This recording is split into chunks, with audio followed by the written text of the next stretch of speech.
Hey everybody, this is Steve Averly. Let's build our marriages today, okay? So today what I want to talk to you about is the issue of forgiveness between husband and wife, or between you and any relationship you have in your family or friends even, whoever it may be. And that is the component of forgiveness. Now, forgiveness is one of those things that most of us always say is crucial, but we never really want to do when the time comes because it's difficult. When we've been injured, when we've been hurt and broken by someone, whether it be their words or their actions, their deeds, their inattention, their inactivity in our lives, or their distancing from us, whatever it may be, it doesn't matter. We need to learn the art and the skill and the component of forgiveness. And why do I call it an art or a skill? Because it's not something you're going to acquire overnight.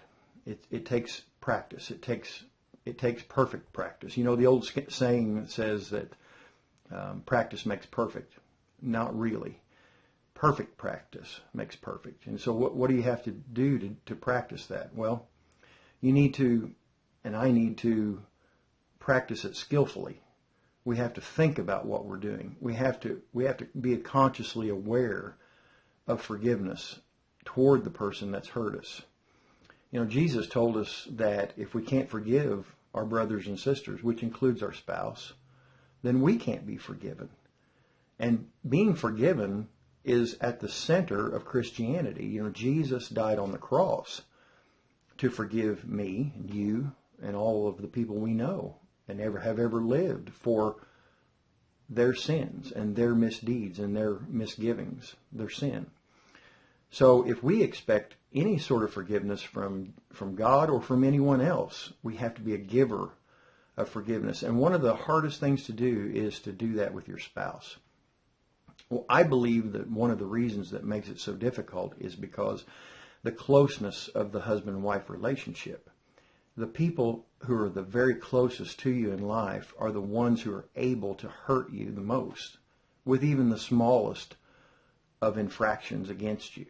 So it's you can see that the correlation between the striking ability to hurt someone that close warrants an even greater need for forgiveness, and the sooner the better. So now how do you forgive? How do you forgive? From the smallest, where did I put the toothpaste, and why can't he or she ever get it back in the right place, all the way up to the greatest misdeeds in marriage or relationship. Everything in between requires forgiveness.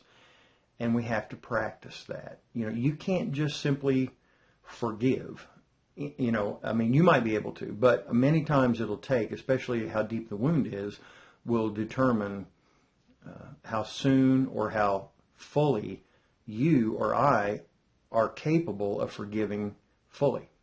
Now, what do I mean by that? Well, look at it this way. You know, like when President Kennedy issued the edict that we will put a man on the moon. You know, he didn't drive down to NASA or fly down to NASA that weekend and say, are they on the moon? Or why aren't we on the moon right now? Because he understood that it's a process. Anything that's worth doing and is very, very valuable, you'll eventually find that it takes time, it takes a process, it takes work. But the great thing about it is that we can become better, we can become skilled, we can become more efficient at forgiving. But it only comes with practice, with effort, and with continual use in our lives. So, you know, the next time that your spouse has hurt you or you've hurt them, and you need forgiveness, you know, we need to practice that in our lives. We need to be quick to forgive, okay? You know, Jesus told the thief on the cross next to him right before the thief passed away, you know, the thief just said, "Remember me when you come to your kingdom." And he said, "Today you'll be with me in paradise." So everything he had done, and the reason that the people, the Jews at the time, the leaders had put him, or the Roman government, I don't even know, had put him on the cross was for some sort of egregious crime or crimes, and maybe a whole lifetime of them. But Jesus of course, in his, unequaled ability to forgive, instantly said, just in a few moments, more or less, you'll be with me in a place where you've never even dreamed of before. So today, my encouragement to you is, and also to me, is to try to be quick to forgive. Okay, be very quick to forgive. But the key is don't beat yourself up when you find yourself falling down and not being able to completely forgive right away. Is take your time, learn the skill, practice it over and over, and the more you practice it, the better you'll get at it. Hey, this is Steve. Go out and make your marriage as best you can make it today.